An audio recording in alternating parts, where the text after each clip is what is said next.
मेरा नाम सादिया है। मैं बहुत गरीब थी। मेरी सहेली आलिया थी, उसकी शादी हो चुकी थी। एक दिन उसने मुझे अपने शौहर के साथ एक रात गुजारने को कहा और उसने कहा मैं तुम्हें लाखों रुपए दूंगी। मेरी सहेली की मुझ पर बहुत एहसान थे। मैंने बिना सोचे समझे ही आलिया को हाँ कह दी। एक रात मेरी सहेली ने मुझे दुल्हन की तरह तैयार किया और अपने शौहर के कमरे में भेज दिया। लेकिन उस वक्त मेरी जान निकल गई जब मेरा नाम सादिया है। ये मेरी जिंदगी की एक दुख भरी कहानी है जिसे सुनकर आपकी आंखों में आंसू आ जाएंगे। मैं बंगले में अपनी सहेली आलिया के साथ रहती थी। मेरी उम्र 24 साल थी और मेरे 2 बच्चे थे, एक बेटा और एक बेटी। लेकिन मेरी सहेली की कोई औलाद नहीं थी। मेरी शादी गांव में हुई थी और ऐसे इंसान से हुई थी जिसे ना घर की फिक्र थी और ना ही मेरे बच्चों की। वो अयाश किस्म का इंसान था और उसे ना ही अपने माँ बाप का ख्याल था और ना ही अपनी बीवी का। इसलिए मैंने फैसला कर लिया था कि मैं नौकरी करूंगी। मेरी सहेली आलिया जो शहर में रहती थी, मैं उसी के बंगले में काम करती थी और उसी के साथ रहने लगी थी। मैं पिछले 6 सालों से उसी के बंगले में रह रही थी जबकि आलिया की शादी को 9 साल हो चुके थे। इन 9 सालों में उसने न जाने कितनी कोशिश कर ली थी। बड़े से बड़े डॉक्टर से इलाज करवा लिया था और न जाने किस किस को अपनी परेशानी के बारे में बताया था। फिर भी उसके पास औलाद नहीं आ सकी थी। शायद उसकी किस्मत में औलाद नहीं थी। मुझे मेरी सहेली बहुत ज्यादा प्यारी थी। मेरी सहेली आलिया ने लव मैरिज की थी। उसने अपनी शादी के पूरे 2 साल बाद मुझे अपने घर पर रखा था क्योंकि मेरी शादी पढ़ाई खत्म होने के बाद हो गई थी। मैं बहुत गरीब खानदान से थी, फिर भी मेरे बाबा ने मुझे पढ़ाया। मेरे बाबा आलिया के बाबा जी के दोस्त थे। मैं बचपन से ही आलिया के साथ पली बढ़ी थी। जब भी मुझे पैसों की जरूरत होती मेरी सहेली आलिया मुझे पैसे देती थी। इसी तरह मेरी शादी हो गई। शादी के कुछ दिनों बाद बाबा भी इस दुनिया से जा चुके थे। शादी के बाद भी आलिया मुझसे बातें करती। मैं उससे अपनी सारी परेशानी बताती थी। आलिया कहती थी तुम फिक्र मत करो, मेरी शादी के बाद तुझे मैं अपने साथ ही रख लूंगी। तुम मेरे बंगले में काम कर सकती हो। आलिया अपनी हर अच्छी बुरी बात मुझसे शेयर करती थी। मुझसे उसका दुख देखा नहीं जाता था।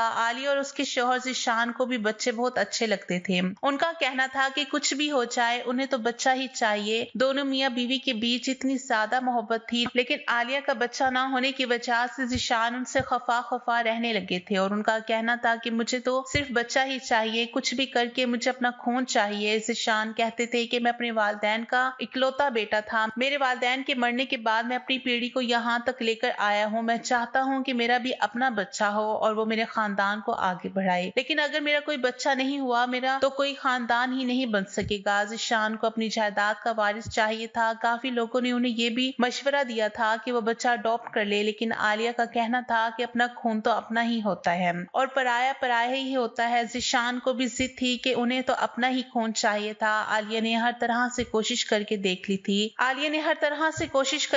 ली थी लेकिन फिर भी वो हामला नहीं हो पा रही थी। वो इस बात से बहुत ज्यादा परेशान रहने लगी थी। उसने जादू टोना भी करवा लिया था। सारी कोशिशों से नाकाम होकर आलिया खामोश होकर बैठ गई थी और जिशान का कहना था कि अगर उनको इनका वारिस नहीं मिला तो वो दूसरी शादी कर लेंगे। आलिया तो जिशान से बहुत प्यार करती थी। वो नहीं चाहती थी कि उसका शौहर उसकी आंखों के सामने कोई दूसरी औरत ला कर रख दे। ऐसा तो जिशान भी नहीं चाहते थे, लेकिन वो भी मजबूर थे। इन सारे मामले में मैंने आलिया की बहुत मदद की थी। वो जहाँ भी इलाज के लिए जाती थी मुझे अपने साथ लेकर जाती थी। इस मदद का आज तक मुझे बहुत फायदा मिला था। लेकिन इस बार तो जिशान ने दूसरी शादी करने का पक्का इरादा कर लिया था और उन्होंने कहा था कि वो किसी भी हाल में अपना फैसला नहीं बदलेंगे क्योंकि इन्हें अपने बच्चे की खातिर दूसरी शादी करनी ही होगी। लेकिन प्यार वो हमेशा आलिया से ही करेंगे। आलिया उनकी बात सुनकर बहुत ज्यादा उदास हो जाती थी और आलिया की आंखों में जिशान कभी आंसू नहीं देख सकते थे। हर बार जिशान आलिया के आंसू देखकर अपने आप को दूसरी शादी करने से रोक लिया करते थे, जबकि वो आलिया को पूरा भरोसा दिलाते थे कि जो कदर उसके दिल में आलिया की है उसकी जगह वो कभी उस दूसरी बीवी को नहीं देंगे। इन्हें सिर्फ दूसरी बीवी से बच्चा चाहिए क्योंकि आलिया और जिशान की मोहब्बत की शादी थी और उनका कहना था कि मेरी मोहब्बत हमेशा ही मेरे लिए मेरी बीवी ही रहेगी। अब तो आलिया की जान पर बन आई थी। अब तो कोई जादू टोना भी काम नहीं करने वाला था। जिशान ने फैसला कर लिया था सो कर लिया था। आलिया बहुत ज्यादा परेशान थी। उनके हालात बहुत ज्यादा खराब थे। वो अपने कमरे में आंखों में आंसू लिए इधर से उधर चक्कर काट रही थी। मैंने उससे कहा कि आलिया तुम परेशान मत हो, सब ठीक हो जाएगा, कुछ भी गलत नहीं होगा। तो उसने कहा कि तुम्हें नहीं पता है सादिया, मैं अपने शौहर की दूसरी बीवी को बर्दाश्त नहीं कर सकती। मैं नहीं चाहती कि एक ही घर में रहते हुए मेरी जगह मेरे सौतन ले। मैं अपने शौहर से बहुत प्यार करती हूँ। मुझे नहीं पता था कि शादी के बाद अल्लाह मुझे औलाद नहीं देगा और इस वजह से मेरे शौहर के दिल में मेरे लिए मोहब्बत कम हो जाएगी बल्कि खत्म ही हो जाएगी। मैंने आलिया को तसल्ली दी और कहा कि ऐसा नहीं है, आलिया ज़ीशान तुमसे बहुत प्यार करते हैं और वो मजबूरी में ही दूसरी शादी करना चाहते हैं। आलिया कहने लगी, क्या तुम्हें पता है कि जब मेरे शौहर की दूसरी बीवी घर में आ जाएगी और वो बच्चा पैदा करके देगी तो उनके दिल में मेरे लिए जो बच्ची कुछ मोहब्बत है वो भी खत्म हो जाएगी, क्योंकि मैं तो उनको बच्चा नहीं दे सकी। वो उनको बच्चा देगी तो मेरे शौहर उसी को, उसके बच्चे को ही ज्यादा वैल्यू देंगे। फिर तो मेरी इज्जत इस घर में 2 कौड़ी की भी नहीं रहेगी और ऐसा मैं बिल्कुल नहीं चाहती। तुम तो जानती हो मेरे पापा की शहर में कितनी इज्जत है, मैं एक बहुत बड़े बिजनेसमैन की बेटी हूँ और तुम जानती हो कि मैंने बहुत जिद करके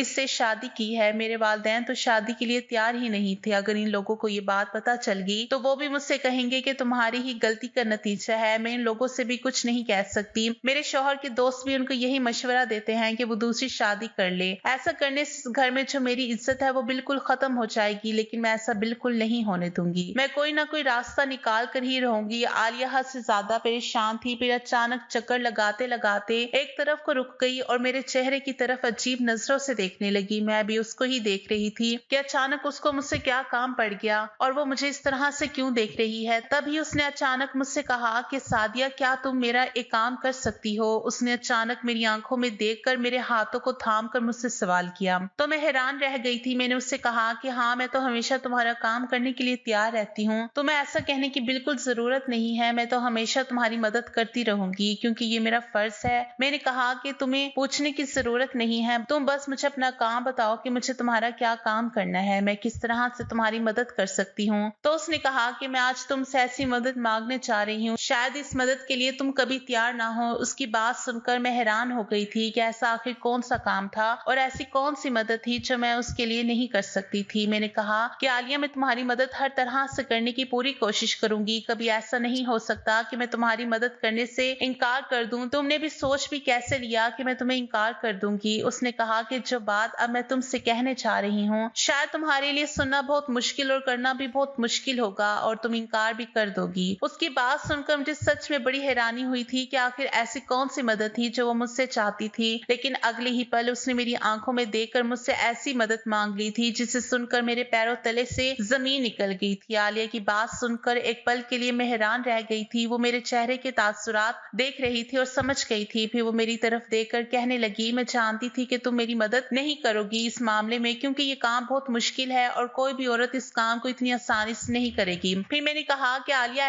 ऐसा कैसे हो सकता है? मैं इतना बड़ा काम कैसे कर सकती हूँ, वो भी किसी को बिना बताए? और इस काम से जितना नुकसान मुझे होगा उससे कहीं ज्यादा तुम्हें होगा। मैं तुम्हारी मदद कर दूंगी। लेकिन मैं सोच में पड़ गई थी। मुझे देखकर आलिया ने कहा कि तुम मेरी मदद करोगी तो मैं तुम्हें इसकी भारी कीमत दूंगी। मैं तुम्हें अपने इस काम के बदले पूरे 50 लाख रुपए दूंगी। 50 लाख की रकम के बारे में सुनकर तो मेरे होश ही उड़ गए थे। मैंने कभी जिंदगी में इतने ज्यादा पैसे नहीं देखे थे। आंखों के सामने 50 लाख रुपए लहराने लगे थे। क्योंकि मैं बहुत ज्यादा गरीब थी। मेरी शादी भी गरीब आदमी के साथ हुई थी। मेरा शौहर, सास, ससुर सभी गांव में मेरे बच्चों के साथ रहते थे और मैं यहाँ पर शहर में आलिया के घर नौकरी करती थी। मैं यहाँ के काम करने के बाद हर महीने अपने शौहर को पैसे भेज दिया करती थी। आधे पैसे वो अपनी माँ को घर चलाने के लिए और बच्चों की जरूरत के लिए दे देता था। मेरी सास बच्चों को संभालिया करती थी और मेरा शौहर आधे पैसे अय्याशी में उड़ा देता था। और उसने न जाने कई लाख रुपए कर्ज लिया हुआ था। ये 50 लाख रुपए हमारे बहुत काम आने वाले थे। ये रकम तो बहुत बड़ी थी, रकम बहुत ज्यादा और काम बिल्कुल आसान था।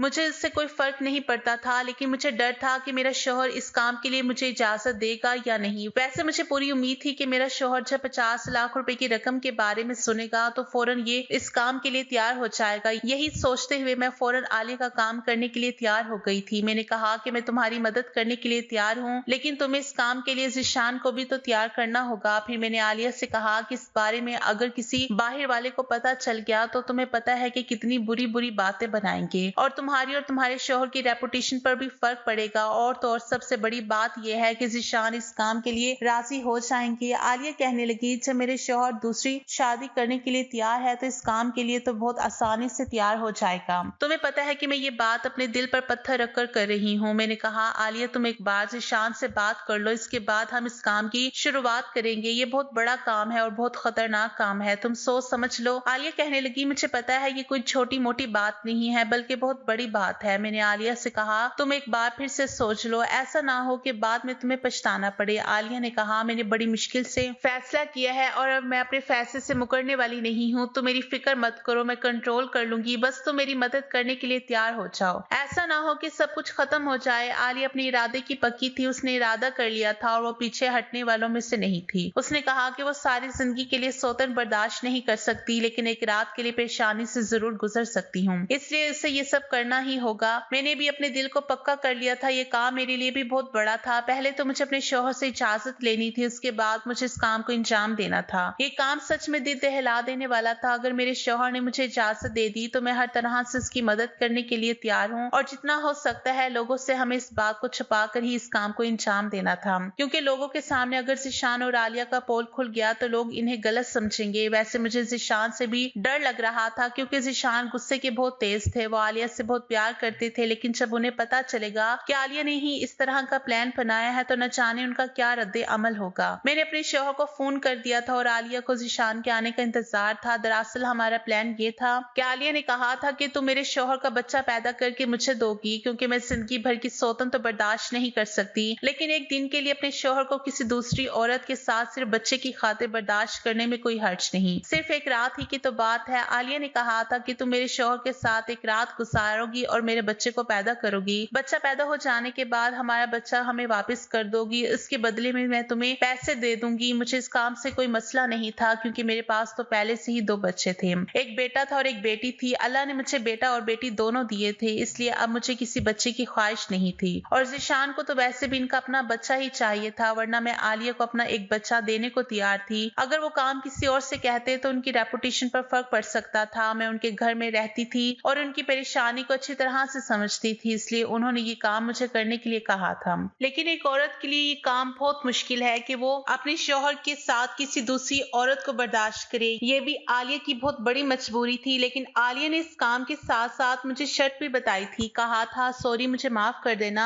मर्द की फितरत कभी भी बदल सकती है, इसलिए मैं तुम्हें एक बात कह रही हूँ कि बच्चा पैदा हो जाने के बाद तुम अपने गांव अपने शौहर के पास चले जाना। इसके बाद मैं तुम्हें अपने घर में नौकरी पर नहीं रख सकती। मुझे आलिया की बात बहुत बुरी लगी थी। मैंने उससे कहा था कि फिर मैं कहाँ काम करने जाऊंगी और मेरे घर का गुजारा कैसे चलेगा। आलिया ने कहा कि 50 लाख रुपए मिल जाने के बाद तो तुम्हें नौकरी करने की जरूरत ही नहीं है, और बात यह है कि अगर फिर भी तुम्हें मुश्किल हुई तो मेरा नंबर तुम्हारे पास है, तुम मुझे कॉल कर सकती हो। तुम्हें जितने भी पैसों की जरूरत होगी मैं तुम्हें देती रहूंगी, क्योंकि मैं तुम्हारी सारी जिंदगी के एहसानमंद हो जाऊंगी, इसलिए सारी जिंदगी तुम्हारी मदद भी करती रहूंगी। आलिया की बात सुनकर मैं बहुत खुश हो गई थी। मैंने अपने शौहर को कॉल की और उसको ये सारी बात बता दी थी। पहले तो मेरे शौहर को इस बात पर गुस्सा भी आया, क्योंकि मर्द है, जाहिर सी बात है कोई भी मर्द अपनी बीवी को दूसरे मर्द के हवाले नहीं कर सकता। लेकिन मेरा शौहर लालची आदमी था, उसका दिमाग भी थोड़ा गलत हरकतों में फंसा हुआ था। मेरी बेटी थी, वो अपने भाई का ख्याल रखती थी और खाना वगैरह बना लिया करती थी। मैं जो पैसे यहाँ से भेजती थी मेरा शौहर इन्हें दोनों हाथों से लौटाता था,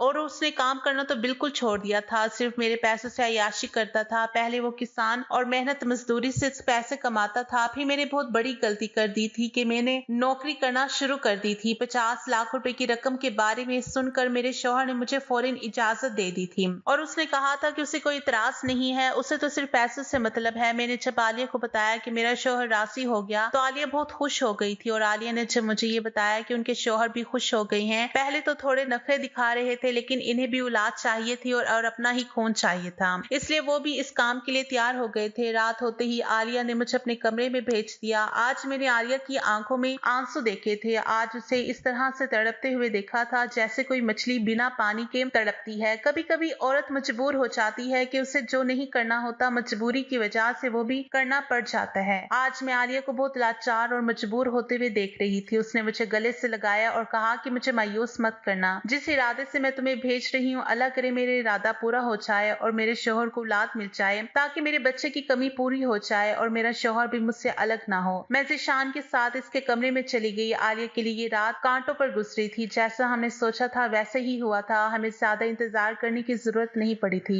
और जल्द ही मेरी तबीयत पहले दिनों से खराब रहने लगी थी। आलिया ने मुझे शहर की सबसे अच्छी डॉक्टर के हाथ दिखाया था। डॉक्टर ने मुझे गुड न्यूज सुना दी थी तो आलिया और ज़ीशान बहुत ज्यादा खुश हो गए थे। आलिया से ज्यादा तो ज़ीशान खुश थे। उनकी तो खुशी का ठिकाना ही नहीं था। पहली कामयाबी तो हमें मिल चुकी थी। मेरी आंखों के सामने 50 लाख रुपए की रकम थी और इधर मैंने नोट किया था कि ज़ीशान और आलिया भी बहुत ज्यादा खुश थे। इन दोनों की आंखों के सामने बच्चा घूम रहा था। अब सारे रिश्तेदारों के सामने ज़ीशान ने खबर फैला दी थी कि आलिया प्रेग्नेंट है। ज़ीशान के सारे रिश्तेदार भी बहुत खुश हो गए थे। अब इन दोनों ने राहत की सांस ली थी क्योंकि अब इनकी सालों पुरानी तमन्ना पूरी होने वाली थी। ज़ीशान की खुशी देखकर तो मुझे एक लम्हे के लिए घबराहट हो गई थी। शुरू में मुझे लगा कि सब अच्छे से ही हो जाएगा, लेकिन पता नहीं क्यों जैसे जैसे दिन गुजरते जा रहे थे मेरी घबराहट बढ़ती चली जा रही थी। मैं परेशान थी और ज़ीशान और आलिया अपने बच्चे के आने के ख्वाब देख रहे थे। वो दोनों मियाँ बीवी मेरा बहुत ख्याल रख रहे थे। मुझे बहुत अच्छा लग रहा था कि मैं इनमें रह रही थी और इतने सालों से मैं इन लोगों की खिदमत कर रही थी। आज ऐसा वक्त था कि दोनों मियाँ बीवी मेरी इस तरह से देखभाल कर रहे थे जैसे मैं इस घर की रानी हूँ और ये मेरे नौकर हैं। लेकिन हमारे लिए एक नई मुसीबत आ गई थी। आलिया के रिश्तेदारों को जब पता चला कि वो प्रेग्नेंट है तो काफी सारे लोग उससे मिलने के लिए आ रहे थे और उससे न जाने किस किस तरह के सवाल कर रहे थे। आलिया तो प्रेग्नेंट नहीं हुई थी, इसलिए उसके पास सवाल का जवाब नहीं होता था तो कंफ्यूज हो जाती थी। ज़ीशान ने कहा कि हमारा बंगले में रहना ठीक नहीं है, यहाँ पर कोई ना कोई आता जाता रहता है और आलिया की प्रेगनेंसी का तो किसी को यकीन नहीं आ रहा था। ज़ीशान ने कहा कि ऐसा ना हो कि लोगों को गड़बड़ का एहसास होने लगे। इतने मेहमानों के आने की वजह से आलिया और मुझे हम दोनों को ही परेशानी का सामना करना पड़ रहा था क्योंकि आलिया को आराम करना होता था और मुझे घर का सारा काम करना पड़ जाता था।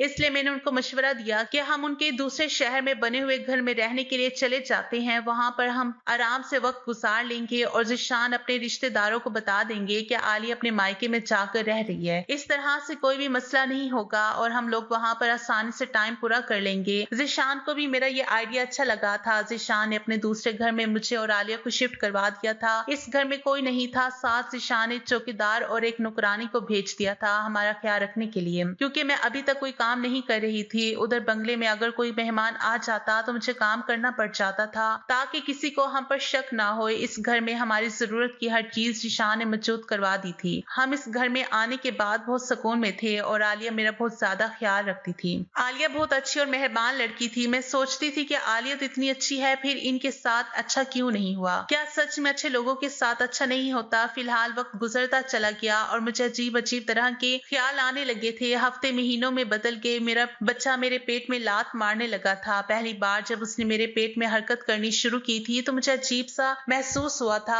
आधी रात को अचानक मेरी आंख खुल गई और मैं उठकर बैठ गई थी। मैंने अपने पेट पर जैसे ही हाथ फेरा, अंधेरे में मुझे कुछ अजीब सा महसूस हुआ था। मुझे महसूस हुआ कि मेरा बच्चा मुझे पुकार रहा है, मुझसे कह रहा है कि माँ मैं आपका बच्चा हूँ, मुझे किसी को मत दो, मैं तुम्हारा हूँ, मुझे अपने साथ रखो। इसी तरह के मुझे हर रोज ख्वाब आने लगे थे। सारी सारी रात मैं जाकर गुजारने लगी थी। मेरा दिल धीरे धीरे बदलने लगा था क्योंकि अब हर रात मेरे साथ ऐसा ही होता था। रातों को मेरा दिल ही नहीं लगता था। मेरे दिल के साथ साथ मेरी नीयत बदल रही थी। मैं परेशान थी। मुझे 50 लाख रुपए झूठे और बेकार लग रहे थे। मुझे लग रहा था कि 2 बच्चे होने के बाद मुझे अब और बच्चों की चाहत नहीं होगी। मेरे लिए पैसे जरूरी था, बच्चे नहीं। बच्चे तो मुझे पहले ही मिल चुके थे और मेरी कोई ख्वाहिश भी नहीं थी क्योंकि बेटा और बेटी दोनों ही मेरे पास थे। मुझे क्या पड़ी कि बेवजह एक और बच्चा पैदा कर लूं क्योंकि महंगाई का दौर है। इस दौर में अपना खाना पीना ही मुश्किल से चल रहा है, ऊपर से बच्चों को पालना तो बहुत भारी काम है। लेकिन अब मेरा ख्याल गलत साबित हो गया था और बच्चा पहला हो या आखिरी, अपनी औलाद तो अपनी ही होती है।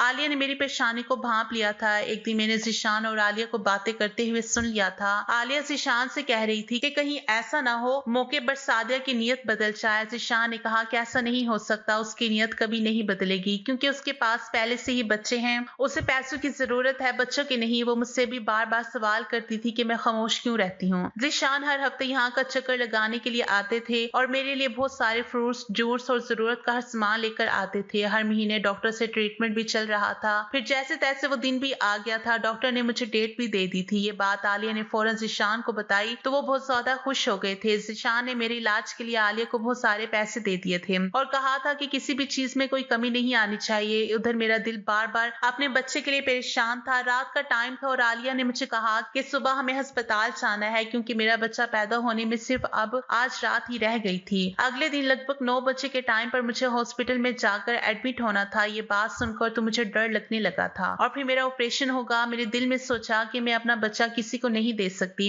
ये मेरा बच्चा है, मैं इसे 50 लाख रुपए की वजह से किसी दूसरे के हवाले नहीं करूंगी। भले ही इस बच्चे का बाप ज़ीशान था लेकिन माँ तो मैं थी जो इसको जन्म देने वाली थी। बाप से ज्यादा ममता माँ के दिल में होती है जो पूरे 9 महीने तकलीफ में चलकर उसे अपनी कोख में रखती है और किसी दूसरी माँ की गोद में कैसे डाल सकती थी। मैंने सोच लिया था ये बच्चा मेरा है, मैं इसे 50 लाख रुपए में तो क्या 50 करोड़ में भी किसी को नहीं दूंगी। मेरी नीयत और मेरा इरादा दोनों ही बदल चुके थे। मैंने देखा आलिया रात होने के बाद अपने कमरे में जाकर सो चुकी है। मैंने जल्दी से अपना सामान पैक किया और चुपके से वहां से भाग गई थी। मुझे तकलीफ भी होनी शुरू हो गई थी क्योंकि मेरी डिलीवरी का वक्त हो चुका था। मैं जल्द ही निकल आई और मैंने रात वाली बस पकड़ी और सवार होगी। मैं ज़ीशान और आलिया को बहुत बड़ा धोखा देकर वहां से भाग निकल आई थी क्योंकि मुझे अपना बच्चा चाहिए था और मैं इसे किसी को नहीं दे सकती थी। पीछे ज़ीशान और आलिया का क्या हाल होगा मैं इस बारे में सोचना भी नहीं चाहती थी। मुझे सिर्फ ख्याल था तो अपने बच्चे का जिसे बचाना मेरी जिम्मेदारी थी। मैं अपने गांव पहुंच गई थी लेकिन अब मुझे दर्द तेजी से शुरू हो गया था। मैं अपने घर नहीं गई थी क्योंकि मेरा शोहर तो वहां पर 50 लाख रुपए की उम्मीद लगाए बैठा हुआ था। मेरे शोहर का बहुत सारा कर्जा था और इन 9 महीने में उसने 50 लाख रुपए के न जाने कितने ख्वाब देख लिए थे। अगर मैं उसके पास चली गई तो मुझे भी थी कि वो मुझे वापस आलिया के पास ले जाएगा और उनसे पूरे पैसे हासिल कर लेगा। मेरा शोहर तो बहुत लालची इंसान था जो अपनी बीवी को दूसरे मर्द के साथ 50 लाख रुपए के लिए बर्दाश्त कर सकता है। वो कभी उसकी ममता को नहीं समझ सकता और 50 लाख रुपए के बारे में सुनकर जितना वो खुश हुआ था उसकी खुशी को मैं लफ्जों में बयान नहीं कर सकती। सारा दिन वो सोचता रहता था कि जब 50 लाख रुपए आ जाएंगे तो मैं ये करूंगा वो करूंगा ये लाऊंगा और न जाने किस किस तरह की बातें किया करता था। उसे अपनी बीवी और बच्चों से ज्यादा पैसों से प्यार था। मैं गांव की दाई के पास चली गई थी। मेरे बाकी के बच्चे भी उस औरत ने पैदा किए थे। मैं दाई के घर पर गई और जोर जोर से दरवाजा बजाया। गर्मियों की रात थी। मैं रात के 2 बजे के टाइम पर वहां से रवाना हुई थी और अभी सुबह के 9 बजने वाले थे। गर्मियों में तो सब लोग जल्दी ही सोकर उठ जाते हैं। दाई डॉक्टर्स को तो आदत होती है कि कभी भी उनके पास केस आ जाए उसको संभाल लेती हैं। दाई ने जैसे ही दरवाजा खोलकर मुझे देखा तो वो कहने लगी कि अब की बार तुम शुरुआत के ही दिनों मेरे पास नहीं आई हो। तुम्हारे बच्चे तो काफी बड़े हो गए हैं। तुमने काफी सालों बाद बच्चे की पैदाइश के बारे में सोचा। मैंने कहा शायद अल्लाह की यही मर्जी थी। ये कहकर मैं खामोश हो गई थी। मुझसे और ज्यादा बातें कर रही थी। मैंने उनसे कहा कि ज्यादा बातों का टाइम नहीं है। मुझे दर्द हो रहा है। मेरी डिलीवरी का टाइम आ गया इसलिए मैं आपके पास आई हूँ। मुझे मेरा बच्चा सही सलामत चाहिए। जल्दी मुझे मेरा बच्चा डिलीवरी करके दो। मुझे बस यही परेशानी हो रही थी कि कहीं ज़ीशान के आदमी यहाँ पर ना आ जाए और मुझसे मेरा बच्चा ना छीन ले। मुझे जल्दी से जल्दी अपना बच्चा यहाँ से लेकर कहीं दूर जाना होगा। मुझे ज़ीशान और आलिया से डर लग रहा था और ये भी डर था कि कहीं मेरा शोहर लालच में आकर ये बच्चा आलिया को पहुंचा देगा। इसलिए मैं अपने घर वापस नहीं जाऊंगी। लगभग 1 घंटे की मेहनत के बाद मेरा बच्चा इस दुनिया में आ गया था। मेरी तो खुशी का कोई ठिकाना ही नहीं था। मैंने सोच लिया था कि मैं जल्द से जल्द अपने बच्चे को उठाकर यहाँ से कहीं दूर चली जाऊंगी। यहाँ से बिल्कुल गायब हो जाऊंगी ताकि मेरे बारे में किसी को कुछ पता ना चल सके। मैं कुछ भी करके अपना बच्चा ज़ीशान और आलिया को नहीं दूंगी। मैंने ये नहीं सोचा था कि वो जो मेरी सहेली थी जिसने सारी जिंदगी मुझ पर एहसान किए हुए थे, मैं खुद का बच्चा भी उसे देना चाहती थी। पर फिर मुझे ऐसा क्या हो गया। मैंने उन दोनों का नमक खाया था। उन्होंने मुझे खाना दिया, मुझे पहनने के लिए कपड़े दिए और मुझे रहने के लिए जगह दी। अगर वो ये सब ना देती तो हमारे पास खाने के लिए कुछ भी नहीं होता। मैंने आलिया की किसी अच्छी बात को याद ना किया और उन दोनों के बच्चे का ख्वाब दिखाकर अचानक उनकी आंखों से उनके सारे ख्वाब लिए। जब वादा पूरा होने का टाइम आया तो मैंने उन्हें बेवकूफ बना दिया। मुझे नहीं पता था कि एक माँ इतनी खुदगर्ज होती है जितनी मैं हो गई थी।